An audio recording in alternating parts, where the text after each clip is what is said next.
Hello guys, good morning सबैजनालाई। आज चाहिँ हामी जाँदैछौँ रुम्तेक गुम्पा है। अन्त रुम्तेक गएको कि कहाँ गएको थाहा चाहिँ छैन, तर हामीलाई पर गाडीमा गएर बस्नु भनेको छ होइन। अनि आज चाहिँ हाम्रो बहिनीको बर्थडे, ह्याप्पी बर्थडे सबैजनाले भनिदिनुहोस् है। उसो धेरै धेरै जन्मदिनको शुभकामना। अन्त आमाले के दिनुभएको चाहिँ कुन चाहिँ नयाँ लगाएर हिँडेको। अन्त हाम्रो कविता आउँदैछ है। हेलो, हामी चाहिँ पुग्न भाइ अब यहाँनिर भाइया छ हो। भाइया हेर्दैन, हामी पुग्न आँट्यौँ भन्दैन। यहाँनिर अङ्कल यहाँ बर्थडेको यता छ हो, कप जोत्दैछ त। अनि यहाँ चाहिँ हाम्रो बहिनी बाबाहरू चाहिँ अगाडि स्कुटीमा जानुभयो। पर कहाँ पुग्नु, पर पुग्नुभएछ नै यहाँ तिमी अब त्यहाँ निकै अगाडि पुग्नु होला कि। तर कस्तो त्यो उयो टक्कै उयसमा चाहिँ उयोबाट फर्स्यो के भन्छ बाटो परेको छ। त्यो चाहिँ उयो के भन्छ अगाडि अर्को रोड चाहिँ गरिदिएको रहेछ हो, बन्द रहेछ। अनि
इट्स अल पेन्टिङ हो नि, मजाले पेन्ट गरेको रहेछ।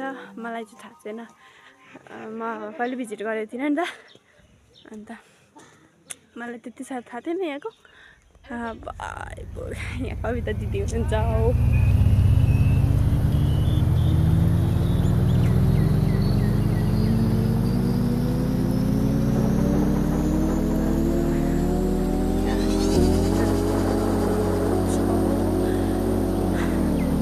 फाइनल्ली मेरो मनको चाहना पुरा।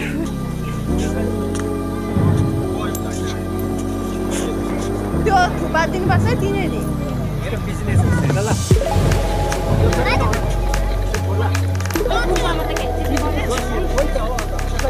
भयो। यिनीहरूले यहीँनिर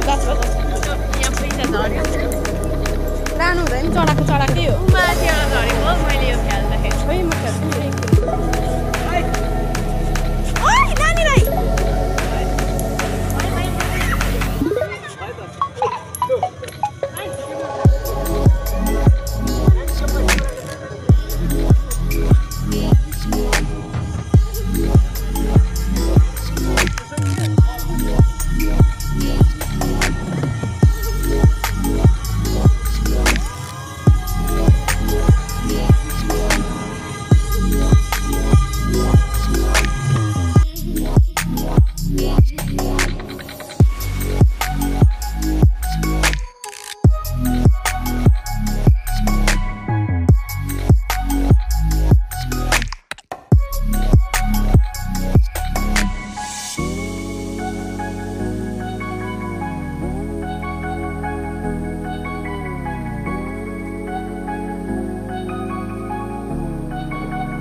हामीले चाहिँ तलको सबै सक्यौँ होइन, सबै घुमिसक्यौँ। अनि चाहिँ मास्लो गोल्डन स्तूपा छ अरे, त्यहाँ जाँदैछौँ।